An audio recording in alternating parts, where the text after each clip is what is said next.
just like any martial art, we should always realistically build from the ground up. So we're going to go over some basic footwork and stances that you'll use across all your Nunchaku experience. Not all of them will be used in this first section, but we'll go over all of them right now so that you have them, you can look back and practice them. You'll see me doing them a lot as we go forward. And it's just really good to have that rooting of where am I drawing power up from the ground, so on and so forth. I'll go through these relatively quickly. If you have karate experience, awesome. You'll be able to pick up on these really quick. But I will have the basic points of the stances. So the first stance that we'll go over is probably the easiest one, just a basic fighting stance. Normal fighting stance will always serve you well with Nunchaku.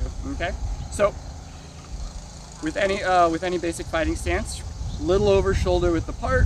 Okay, one leg is forward, and you're going to be turning towards the body should be at a 45-degree angle roughly to the inside, and both feet are usually pointed along that same line. Sometimes a little bit more forward, sometimes not. Anyways, but light bend in the knees, basically just a ready fighting position for anything else you would do. Okay, so again, little over shoulder width, body points off at an angle to the target or the opponent that you're facing, and then from here, you know, you're at a ready, you can do all your swings, strikes, blocks, etc. Okay, so basic fighting stance.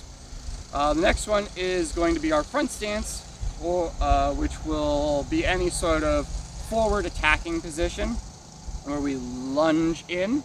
You'll be in a rough front stance. Okay, so quick dynamics of the front stance. It is a long lunging stance. Okay, front knee bent, as I tell my little kids, front knee bent, back leg straight, hips forward, little over shoulder width apart. Okay, this back foot, if you can get it straight, awesome. If not, it can point out up to a 45-degree angle. Okay, that's perfectly fine. When you're actually sparring or combat, this might not look perfect. You might be up on the ball of the foot a little bit rather than the foot being all the way down. That's okay. The basic idea is just that we're forward weighting, so I need to compress this knee, but not over compress it beyond this foot, right? So when I forward, I should be placing, so if I want to go further, my foot needs to go further so that my knee can pull me in, because my knee should never go beyond where my heel is. Okay, so if I'm here, boom, if I want to go further, boom, I'm not going to go further by going here and leaning forward, because that's going to take away from the structure of my stance. Okay, so again, forward, front knee bent, back leg, knee straight. Okay, hips forward, right? We don't want our hips to be compromised. If I'm trying to do a straight technique and my hips are compromised by pointing out, I'm not going to have the structure that I'll need in my Nunchaku, especially for our blocks. So I want to make sure hips end up being forward when I'm in that lunging front stance. Okay, so hips forward, little over shoulder width apart, right? We don't want to be too wide, we don't want to be too narrow, because then we also lose balance. And again, this foot can be up to a 45-degree angle pointing outward. Okay, so front stance. Next, I'm actually going to lump together 3 stances because there's a component of them that I'm more interested in than the actual stances themselves. And that is that the back foot, so we talked about just now the front stance pointing out up to a 45-degree angle.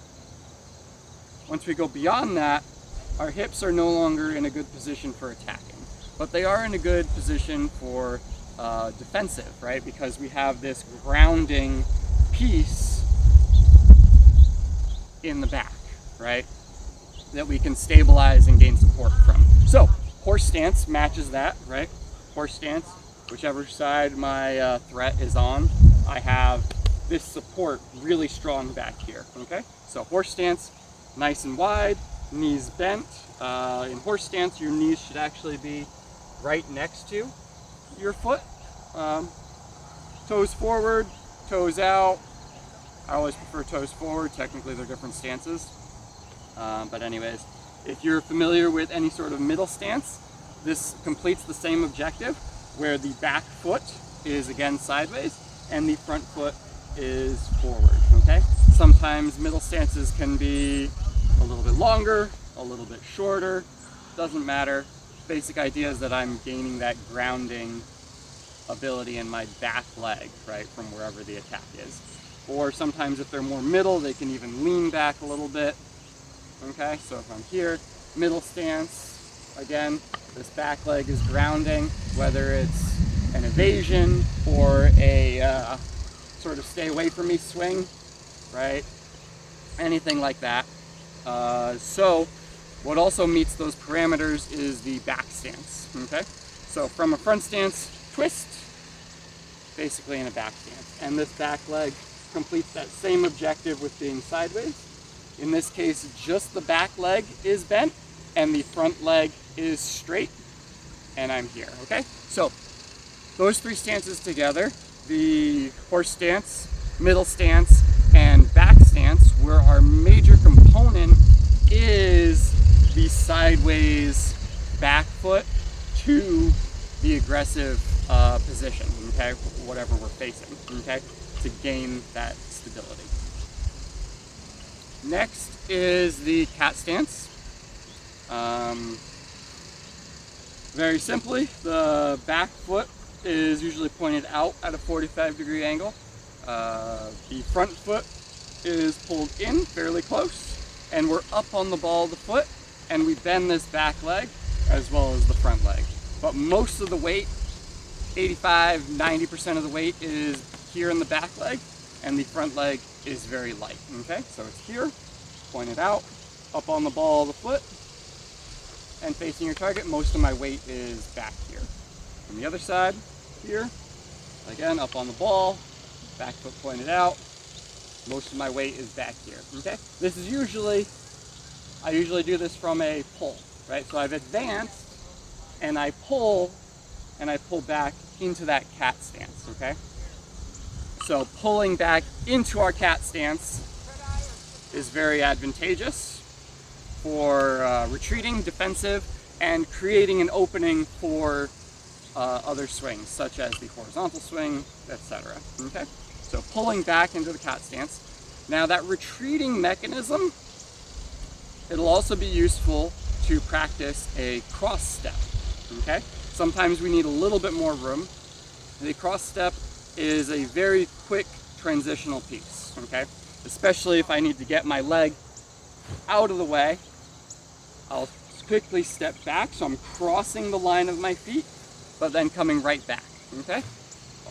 So if I needed to block a kick, it's very common, I'll pull back into cross step real quick and back out. So it's here, pulling back and out. I don't want to commit weight. I don't want to commit weight to this because now it's awkward, okay? So I want to maintain this leg for my balance. If I do it from the other side, this leg maintains my center of balance. I'm just using this, quickly retreat, and make sure I catch myself and then come back. Other side, here, boom.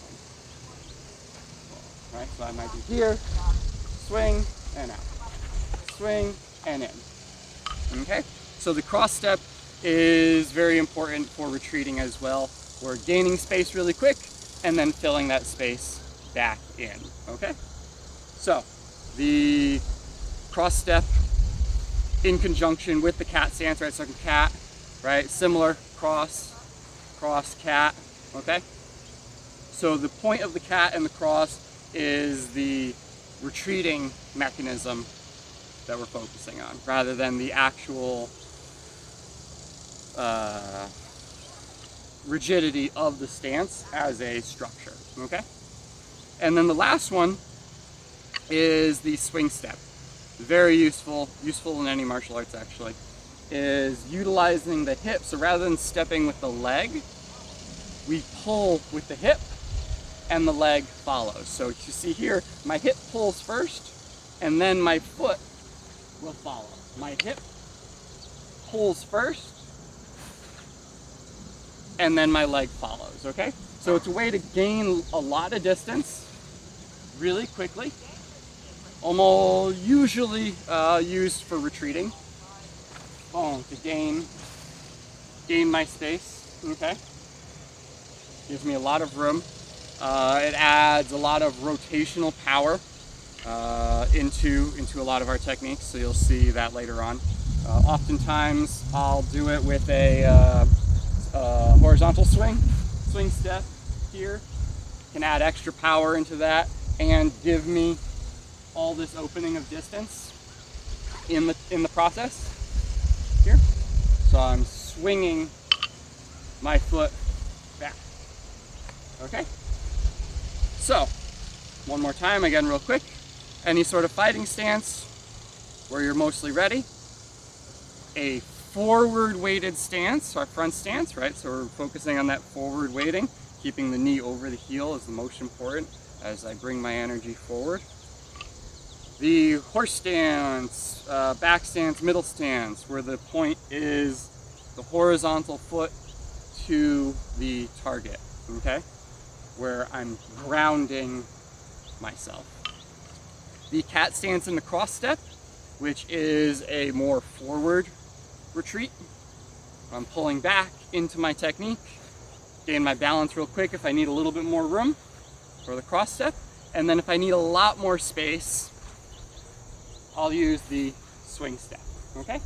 So those are core pieces that we'll be using throughout this whole course, so pay attention. I will make notes when we're utilizing certain aspects of those. But yeah, very useful, and useful for Nunchaku as well as anything else. But these things lend them more towards Nunchaku, so work on those and try to think about those, incorporate them as we're doing all of our other techniques later on. Okay? So work on that.